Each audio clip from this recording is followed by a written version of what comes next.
Hello and welcome. In this video, I want to talk about guilt. Hi, I'm Linda Coblin and I'm a mindfulness-based wellness coach.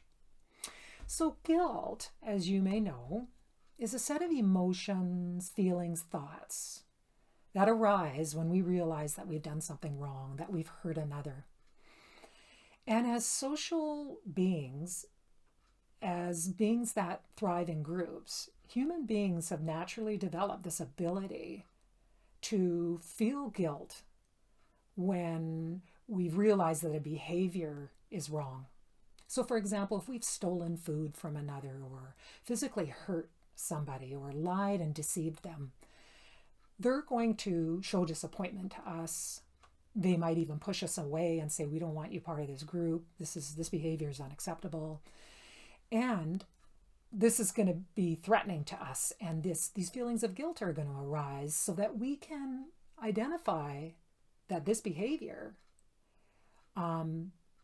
is threatening to us. It's going to push us away from the group. So by feeling uncomfortable, we're going to learn that this behavior is unacceptable. We don't want to do it anymore. We make amends and we become part of the group again. And then we're safe, right? So a real survival mechanism. But I want to relate this concept of guilt to people-pleasing and setting boundaries. Because we often hear people pleasers, and I speak as a recovering people pleaser, this concept of feeling guilty when we've had to draw a boundary, when we've had to say no to a loved one.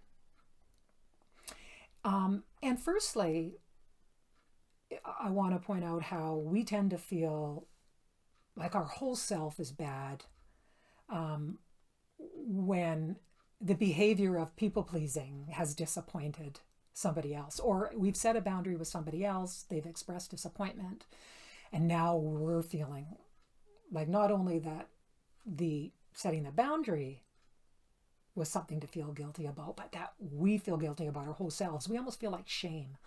So what happens is we tend to go into control mode. And we want to control the environment, just like in my previous example, the behavior was negative, so you realize it was bad, you don't want to do it again, right? So in this case, as a people pleaser and feeling threatened, we don't want to feel this way. So we go into controlling our environment. And by doing that, we tend to people please because we don't want people to feel disappointed in us. So it's not the people pleasing that we're hung up on. It's also this feeling of shame that we have that makes us, for survival, go into control mode and be unwilling to set a boundary. But I'd like to look at this clearly and actually look at the facts, and that is setting a boundary something we need to feel guilty about? So one is setting a boundary, a negative, hurt, harmful behavior. And I would say no. And the other thing is, when we do set a boundary, say no to somebody else, are we actually hurting them?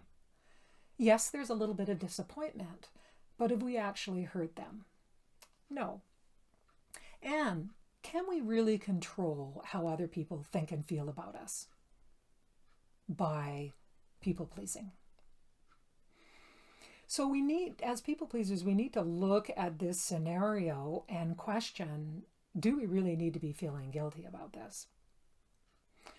So in order to work with it, can we actually acknowledge that the people pleasing really isn't fixing the situation, right? It's not, to go into people pleasing doesn't make everything okay again. It doesn't make us okay, and in the long term, it doesn't make the relationship okay. And we can look at our own people-pleasing behavior and see that this isn't working. So it's at this point that I suggest that as we become aware that we've gone into this control mode, meaning we want to do everything we can to make everything okay, that we instead choose to allow the discomforting feeling. Because we know that setting a boundary is not a bad behavior. So we can sit with the discomfort of possibly disappointing somebody, as short-term pain to set a boundary and improve relationships and better take care of ourselves for the long-term gain. So, can we sit with the discomfort of setting a boundary? Can we let go of controlling other people or thinking we can control other people and let them manage the disappointment of our boundary?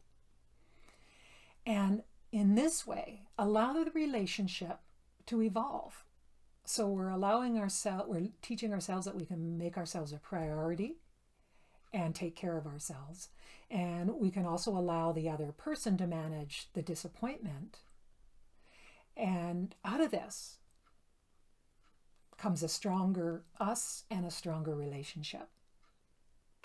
So instead of feeling guilty when we set a boundary, can we choose ourselves? And by choosing ourselves, choosing others and our relationships going forward.